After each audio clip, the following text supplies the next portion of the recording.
வணக்கம். மதிமுகம் செய்திகள். இன்றைய முக்கிய நிகழ்வுகளை பார்ப்பதற்கு முன்பாக தலைப்பு செய்திகளை பார்க்கலாம். இன்று மாலை திமுக வாக்குச்சாவடி முகவர்கள் மாநாடு. மதுரை சென்ற முதலமைச்சர் மு.க.ஸ்டாலினுக்கு பொதுமக்கள் உற்சாக வரவேற்பு. மதிமுக தொகுதி பேச்சுவார்த்தை நடத்த குழு அமைப்பு. அர்ஜுனராஜ் உள்ளிட்ட 4 பேரை நியமித்து அறிவிப்பை வெளியிட்டார் வைகோ. 6 மாவட்டங்களில் இன்று கனமழைக்கு வாய்ப்பு. வானிலை ஆய்வு மையம் தகவல். டிரம்ப் வரி விதிப்பை ரத்து செய்து உத்தரவிட்டது அந்நாட்டு உச்சநீதிமன்றம். வரி விதிப்பு இனி 10% இருக்கும் என தகவல். விரிவான செய்திகள். மதுரைக்கு சென்ற முதலமைச்சர் மு.க.ஸ்டாலினுக்கு பொதுமக்கள் உற்சாக வரவேற்பு அளித்தனர். மதுரை உத்தங்குடி கலைஞர் திடலில் இன்று திமுகவின் தென்மண்டல வாக்குச்சாவடி நிலை முகவர்கள், வாக்குச்சாவடி டிஜிட்டல் முகவர்கள் பங்கேற்கும் எண் வாக்குச்சாவடி வெற்றி வாக்குச்சாவடி எனும் தென் மாநாடு முதலமைச்சர் மு.க.ஸ்டாலின் தலைமையில் நடைபெற உள்ளது. தென் மாவட்டங்களை சேர்ந்த சுமார் 1.5 லட்சத்திற்கும் மேற்பட்ட தேர்தல் முகவர்கள் கலந்து கொள்ளும் இந்நிகழ்ச்சியில் அனைத்து ஏற்பாடுகளும் செய்யப்பட்டுள்ளது. இந்நிகழ்ச்சியில் கலந்து கொள்வதற்கு மதுரை சென்ற முதலமைச்சர் மு.க.ஸ்டாலினுக்கு பொதுமக்கள் உற்சாக வரவேற்பு அளித்தனர். மக்களின் வரவேற்பை ஏற்றுக்கொண்ட முதலமைச்சர் மதுரை வடபழஞ்சி பூங்காவில் பினாகில் இன்ஃபோடெக் நிறுவனத்தின் திறன் மேம்பாட்டு மைய கட்டிடத்தை திறந்து வைத்தார். அதனைத் தொடர்ந்து நெடுஞ்சாலைத்துறை சார்பில் மதுரை தமுக்கம் முதல் நெல்பேட்டை அண்ணா சிலை வரையில் 213.80 கோடி செலவில் கட்டப்பட்டுள்ள நேதாஜி சுபாஷ் சந்திரபோஸ் மேம்பாலத்தை திறந்து வைத்தார். இதனைத் தொடர்ந்து இன்று மாலை 5 மணிக்கு மதுரை உத்தங்குடி கலைஞர் திடலில் நடக்கும் தென்மண்டல திமுக பாக முகவர்கள் மாநாட்டில் பங்கேற்று சிறப்புரையாற்ற உள்ளார். திமுகவுடன் பேச்சுவார்த்தை நடத்துவதற்காக மதிமுக சார்பில் 4 பேர் கொண்ட குழு அமைத்து வைகோ அறிவிப்பு வெளியிட்டுள்ளார். திமுக தலைமையிலான கூட்டணியில் காங்கிரஸ், விசிக, கம்யூனிஸ்ட் கட்சிகள், மதிமுக, இந்திய யூனியன் முஸ்லீம் லீக், மனிதநேய மக்கள் கட்சி, தேமுதிக உள்ளிட்ட கட்சிகள் உள்ளனர். இந்நிலையில் கூட்டணி கட்சிகளுக்கு தொகுதி பங்கீடு பேச்சுவார்த்தை நடத்த திமுக குழு அமைத்துள்ளது. இதற்கான அறிவிப்பை திமுக பொதுச் செயலாளர் துரைமுருகன் இன்று வெளியிட்டார். டி.ஆர். பாலு தலைமையிலான இந்த குழுவில் R S. Bharathi, M R K. Panneerselvam, K N. Nehru, Tiruchi Siva, R. ஆசா, ஏவா வேலு ஆகியோர் உறுப்பினர்களாக நியமிக்கப்பட்டுள்ளனர். நாளை முதல் தொகுதி பங்கீடு பேச்சுவார்த்தை தொடங்கும் என திமுக ஏற்கனவே அறிவித்த நிலையில் தற்போது அதற்கான குழு அமைக்கப்பட்டுள்ளது. அதேபோல் திமுக கூட்டணியில் மதிமுக தொகுதி பங்கீடு பேச்சுவார்த்தை நடத்துவதற்காக குழு அமைத்து பொதுச் செயலாளர் வைகோ அறிவிப்பு வெளியிட்டுள்ளார். அந்த குழுவில் மதிமுக அவைத்தலைவர் அர்ஜுனராஜ், பொருளாளர் செந்திலதீபன், வடசென்னை கிழக்கு மாவட்ட செயலாளர் ஜீவன், தேர்தல் பணி செயலாளர் சேஷன் ஆகியோர் இடம்பெற்றுள்ளனர்.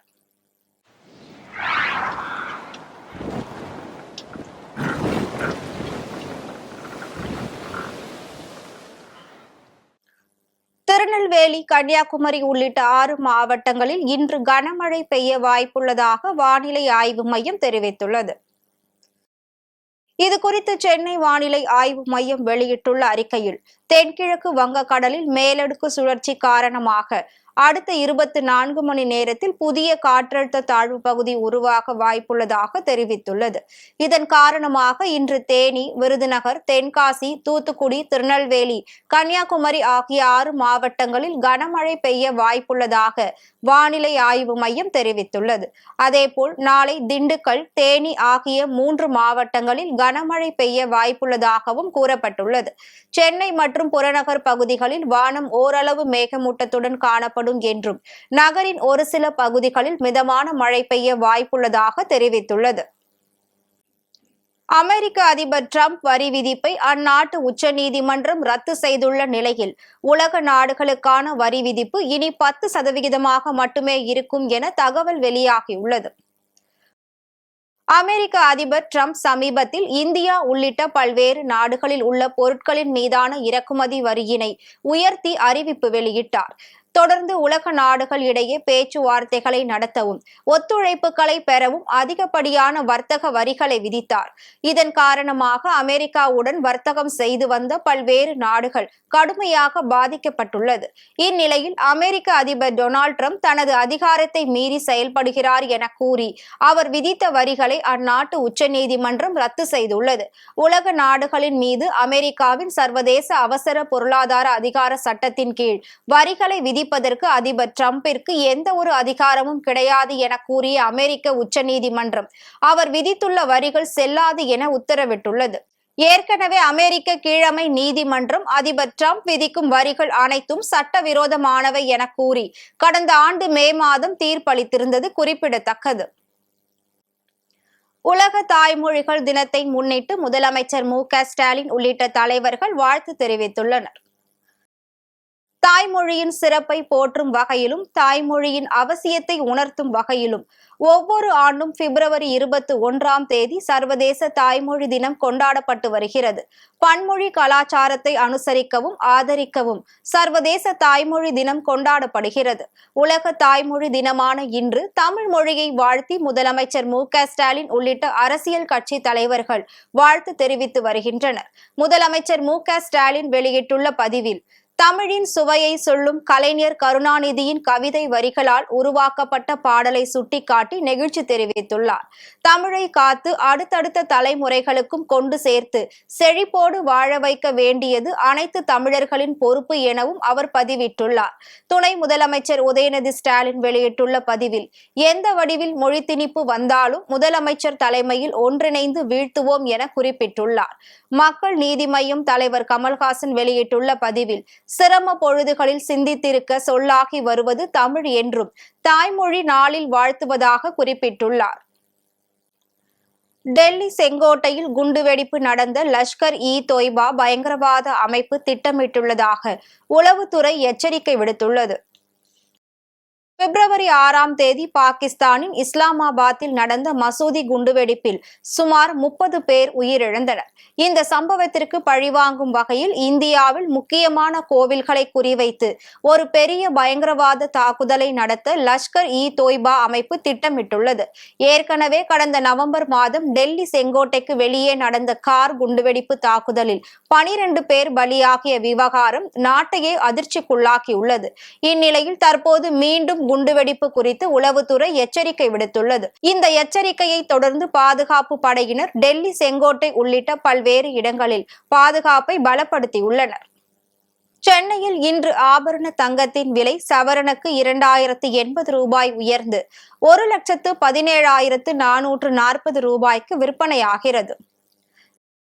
ஜனவரி மாதத்தில் தங்கம் விலை பலமுறை அதிகரித்து புதிய உச்சத்தை தொட்டு வந்த நிலையில் பிப்ரவரி மாத நடுவில் இருந்து தங்கம் விலை கணிசமாக குறைந்து வருகிறது. நேற்றைய நிலவரப்படி 22 கேரட் ஆபரண தங்கத்தின் விலை கிராமிற்கு 80 ரூபாய் குறைந்து 14,420 ரூபாய்க்கும், சவரனுக்கு 640 ரூபாய் குறைந்து 1,15,360 ரூபாய்க்கும் விற்பனை செய்யப்பட்டது. தொடர்ந்து இன்று தங்கம் விலை அதிரடியாக உயர்ந்துள்ளது. அதன்படி 22 கேரட் ஆபரண தங்கத்தின் விலை கிராமிற்கு 260 ரூபாய் உயர்ந்து 14,680 ரூபாய்க்கும், சவரனுக்கு 2,080 ரூபாய் உயர்ந்து 1,17,440 ரூபாய்க்கும் விற்பனை செய்யப்படுகிறது. அதேபோல் வெள்ளியின் விலையும் கிராமிற்கு 20 ரூபாய் உயர்ந்து 1 கிராம் வெள்ளியின் விலை 290 ரூபாய்க்கும், 1 கிலோ வெள்ளியின் விலை 2,90,000 ரூபாய்க்கும் விற்பனையாகிறது. ஈரோடு மாவட்டம் பெருந்துறையில் புதிதாக கட்டப்பட்ட திருமண மண்டபத்தை முன்னாள் அமைச்சர் தோப்பு வெங்கடாச்சலம் திறந்து வைத்தார். தனியார் திருமண மண்டபங்களின் அதிகப்படியான கட்டணத்தை செலுத்த முடியாமல் தவிக்கும் ஏழை எளிய மக்களுக்காக ஈரோடு பெருந்துறை பவானி சாலையில் சுமார் 1.5 கோடி மதிப்பீட்டில் சமூக திருமண மண்டபம் கட்டி முடிக்கப்பட்டு மக்கள் பயன்பாட்டிற்கு திறந்து வைக்கப்பட்டுள்ளது. இந்நிகழ்ச்சியில் முன்னாள் அமைச்சர் தோப்பு வெங்கடாச்சலம் கலந்து கொண்டு திருமண மண்டபத்தை மக்கள் பயன்பாட்டிற்கு திறந்து வைத்தார். இதனை அடுத்து செய்தியாளர்களுக்கு பேட்டி அளித்த அவர், ஏழை எளிய மக்களின் வாழ்வாதாரத்தை கருத்தில் கொண்டு இந்த மண்டபத்தை கட்டி முடிக்கப்பட்டதாக தெரிவித்தார். இந்த மண்டபமானது ஜாதி, மதம், இனம் அல்லது கட்சி என்ற எந்த பாகுபாடும் இன்றி சமூகத்தின் விளிம்பு நிலை மக்கள் அனைவரும் மிக குறைந்த செலவில் பயன்படுத்திக் கொள்ளும் வகையில் அர்ப்பணிக்கப்படுவதாக கூறியுள்ளார். ஏழை எளிய மக்களுக்கான மண்டபத்தை நீங்கள் கம்பீரமாக உருவாக்கி தர வேண்டும் என்ற கோரிக்கையை ஏற்று தமிழ்நாடு முதலமைச்சர் மாண்புமிகு தளபதி மு.க. ஸ்டாலின் அவர்களை சென்னையிலே சந்தித்து இதற்குண்டான கோரிக்கை மனுக்களை நான் கொடுத்தேன். உடனடியாக அவர் மாவட்ட நிர்வாகத்திற்கு வலியுறுத்தி அதன் மூலமாக கருமாண்டிச்சேரி வளையம் பேரூராட்சியிலிருந்து கிட்டத்தட்ட 1.5 கோடி ரூபாய்க்கு மேலே இதற்காக நிதி ஒதுக்கீடு செய்து அந்த பணிகள் மீண்டும் துவக்கப்பட்டு ஓராண்டு காலம் அந்த பணிகள் எல்லாம் சிறப்பாக நடைபெற்று இன்றைய தினம் அந்த பணிகள் முழுமையாக முடிவுற்று இன்றைக்கு காலையிலே அனைத்து கட்சியை சார்ந்தவர்களும், அனைத்து சமுதாயத்தை சார்ந்தவர்களும், அனைத்து மதத்தை சார்ந்தவர்களும், அனைத்து பொதுநல அமைப்புகளை சார்ந்தவர்களும் எந்த விதமான இயக்கங்கள் மாச்சரியம் இல்லாமல், எந்த விதமான இனப்பாகுபாடு இல்லாமல், எந்த விதமான மனமாச்சரியம் இல்லாமல் எல்லோரும் ஒற்றுமையோடு ஓரடியிலே நின்று இந்த திருமண மண்டபத்தை திறந்து வைத்தது உள்ளபடியாக மனதுக்கு மகிழ்ச்சி அடைகிறது. ஈரோடு மாவட்டத்தில் உள்ள முதல் மேல்வழி நீர் மேம்பாலத்தை பாதுகாக்க வலியுறுத்தி காளிங்கராயன் கால்வாயில் ஆரத்தி விழா நடைபெற்றது. ஈரோடு, திருப்பூர், கரூர் ஆகிய மாவட்டங்களை சேர்ந்த சுமார் 15,000 ஏக்கர் விளைநிலங்கள் பாசன வசதி பெறுவதற்காக காளிங்கராயன் கால்வாய் வெட்டப்பட்டது. இதில் ஈரோடு அருகே 14 கண் மதகுகளை கொண்ட மேல்வழி நீர் மேம்பாலம் அமைக்கப்பட்டுள்ளது. தற்பொழுது இந்த மேம்பாலம் சிதிலமடைந்துள்ளதாகவும் இதனை இடித்து அகற்றிவிட்டு புதிதாக ஒரு மேம்பாலம் அமைப்பதற்காக நீர்வளத்துறையின் சார்பில் சுமார் 83 கோடி மதிப்பீட்டில் ஒப்பந்தம் கோரப்பட்டுள்ளது. மேம்பாலத்தில் பழுது ஏற்பட்டிருந்தால் அதனை சீரமைக்கலாமே தவிர முழுமையாக இடித்து அப்புறப்படுத்தக் கூடாது என்று வலியுறுத்தி அதிமுக உள்ளிட்ட பல்வேறு கட்சிகள் மற்றும் விவசாய சங்கங்களை சேர்ந்தவர்கள் அரசுக்கு கோரிக்கை விடுத்து வருகின்றனர். இந்நிலையில் காளிங்கராயன் கால்வாய் தண்ணீரில் இறங்கி விவசாயிகள் காளிங்கராயன் சிலைக்கு மாலை அணிவித்து மரியாதை செலுத்தியதோடு பூஜைகளும் செய்தனர். இந்நிகழ்ச்சியில் அதிமுக, பாஜக, தவேக நிர்வாகிகள் பலர் பங்கேற்றனர். திருப்பத்தூர் மாவட்டம் ஆம்பூர் அருகே அருள்மிகு ஏரிக்கரை சாமுண்டீஸ்வரி அம்மன் கோவிலில் லட்ச தீப வழிபாடு நடைபெற்றது. ஆம்பூர் அடுத்த பெரியாங்குப்பம் கிராமத்தில் ஏரிக்கரை சாமுண்டீஸ்வரி அம்மன் கோவிலில் மாசி மாத திருவிழாவை ஒட்டி லட்ச தீப வழிபாடு நடைபெற்றது மற்றும் அலங்கரிக்கப்பட்ட தேரில் அம்மன் ஊர்வலம் நிகழ்ச்சி வெகு விமர்சையாக நடைபெற்றது. இதில் ஏராளமான பக்தர்கள் கலந்து கொண்டு தீபத்தை கையில் ஏந்தியவாறு சந்தக்கடை பகுதியில் இருந்து முக்கிய வீதிகள் வழியாக ஊர்வலமாக சென்று ஏரிக்கரை அம்மன் ஆலயத்தில் நெய் தீபம் ஏற்றி தங்களது நேர்த்திக் கடனை செலுத்தி வழிபட்டனர்.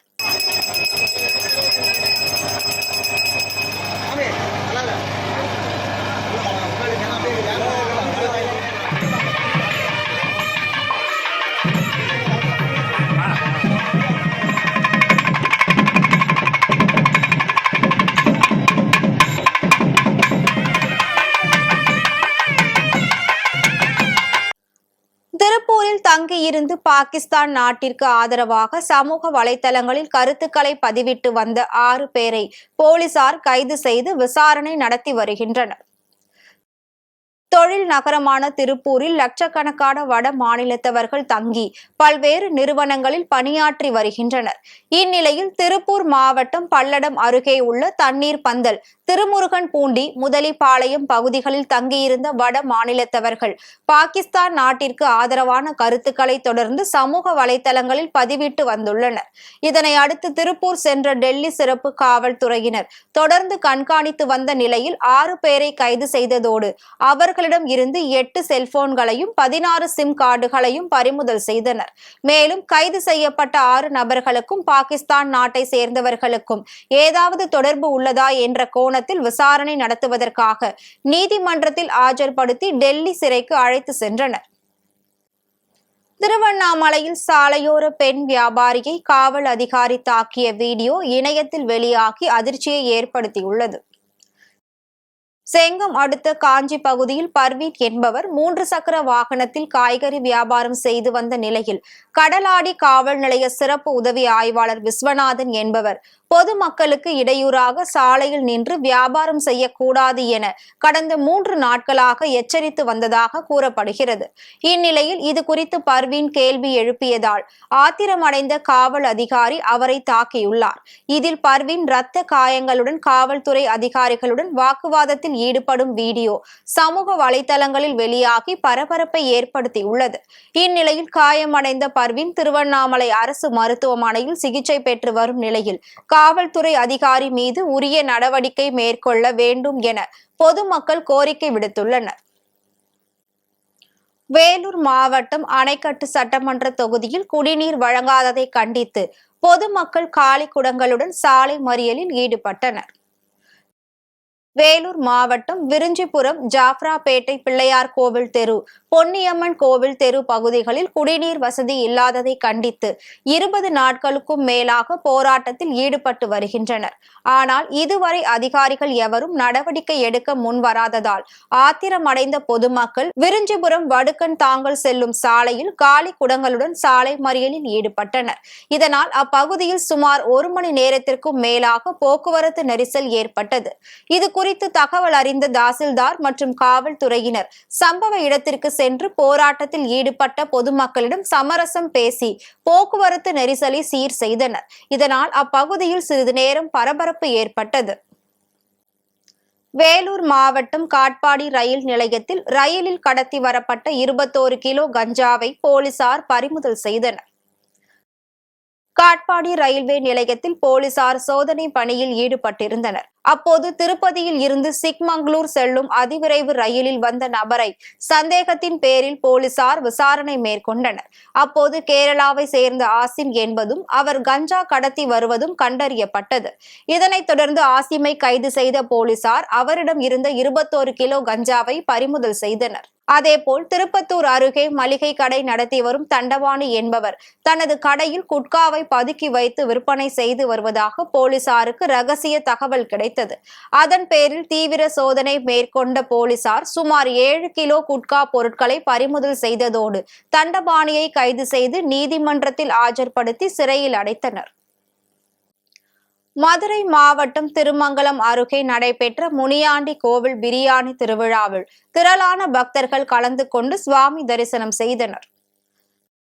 திருமங்கலம் அருகே உள்ள வடக்கம்பட்டி கிராமத்தில் ஸ்ரீ முனியாண்டி சுவாமி திருக்கோவிலில் 90ஆம் ஆண்டு பிரியாணி திருவிழா வெகு விமர்சையாக நடைபெற்றது. விரதம் இருந்த பக்தர்கள் பால்குடம் எடுத்து சென்று சிறப்பு பூஜைகள் செய்து வழிபட்டனர். விழாவின் நிறைவாக பக்தர்கள் காணிக்கையாக வழங்கிய 150 ஆடுகள் மற்றும் 300க்கும் மேற்பட்ட கோழிகள் சுவாமிக்கு பலியிடப்பட்டு அதில் பிரியாணி சமைத்து சிறப்பு பூஜை நடைபெற்றது. இதனைத் தொடர்ந்து பக்தர்களுக்கு பிரியாணியை அன்னதானமாக வழங்கினர். இந்த அன்னதானத்தில் ஆயிரக்கணக்கானோர் கலந்து கொண்டனர். இது நாங்க தை மாசம் மாசி மாசம் ரெண்டு மாசம் கும்பிடுவோம். அது இந்த ஊர் ரொம்ப சிறப்பா இருக்குன்னா அதுக்கு காரணம் இந்த துடிப்பான முனியாண்டி சாமி தான். இங்க அன்னதான பிரசாதங்கள்லாம் வெள்ளிக்கிழமை 3 நேரமும், சனிக்கிழமை காலையில பிரியாணி பிரசாதமும், சனிக்கிழமை மதியம் நைட்டும் அன்னதானம் இருக்கு. இந்த ஊரு மட்டும் இல்லாம இந்த சுத்துப்பட்டிக்காரவங்க ஃபுல்லா சாமியினுடைய அருளை பெற்றுட்டு போவாங்க. இந்த சாமி கும்பிட்டு போனவங்க எப்பயுமே நல்லா இருப்பாங்க. அந்த நம்பிக்கையில எல்லாருமே வருவாங்க. துடிப்பான தெய்வம். தென்கிழக்கு பிலிப்பைன்ஸில் பெய்து வரும் தொடர் மழையினால் ஏற்பட்ட நிலச்சரிவில் சிக்கி 7 பேர் உயிரிழந்தனர். டாவோ ஓரியண்டல் மாகாணத்தில் உள்ள மாட்டி நகரில் வெள்ளிக்கிழமை அதிகாலை நிலச்சரிவு ஏற்பட்டதில் பெரிய பாறைகளும் மண்ணும் சரிந்து விழுந்ததில் அங்கிருந்த ஒரு வீடு முழுமையாக புதைந்துள்ளது. அந்த வீட்டில் இருந்த 4 பேரும் உயிரிழந்தனர். இதேபோல் டாவோ டி ஓரோ மாகாணத்தில் உள்ள மொன்காயோ நகரில் நிலச்சரிவால் இடிபாடுகளுக்குள் சிக்கிய 3 பேரும் உயிரிழந்தனர். தொடர் மழையினால் இந்த பகுதியில் சுமார் 10,000 பேர் பாதிக்கப்பட்டுள்ளனர். தொடர்ந்து பாதுகாப்பு நடவடிக்கையாக 3000த்திற்கும் மேற்பட்டோர் அரசு நிவாரண முகாம்களில் தங்க வைக்கப்பட்டுள்ளனர். இந்நிலையில் பல இடங்களில் பள்ளி கல்லூரிகளுக்கு விடுமுறை அளிக்கப்பட்டுள்ளது. மீண்டும் தலைப்பு செய்திகள். இன்று மாலை திமுக வாக்குச்சாவடி முகவர்கள் மாநாடு. மதுரை சென்ற முதலமைச்சர் மு.க. ஸ்டாலினுக்கு பொதுமக்கள் உற்சாக வரவேற்பு. மதிமுக தொகுதி பேச்சுவார்த்தை நடத்த குழு அமைப்பு. அர்ஜுனராஜ் உள்ளிட்ட 4 பேரை நியமித்து அறிவிப்பை வெளியிட்டார் வைகோ. 6 மாவட்டங்களில் இன்று கனமழைக்கு வாய்ப்பு, வானிலை ஆய்வு மையம் தகவல். ட்ரம்ப் வரி விதிப்பை ரத்து செய்து உத்தரவிட்டது அந்நாட்டு உச்சநீதிமன்றம். வரி விதிப்பு இனி 10% இருக்கும் என தகவல். இத்துடன் செய்திகள் நிறைவடைந்தன. மீண்டும் செய்திகள் இரவு 8 மணிக்கு. மேலும் செய்திகளை தெரிந்து கொள்ள மதிமுகம் பிரைம் யூடியூப் தளத்தில் இணைந்திருங்கள்.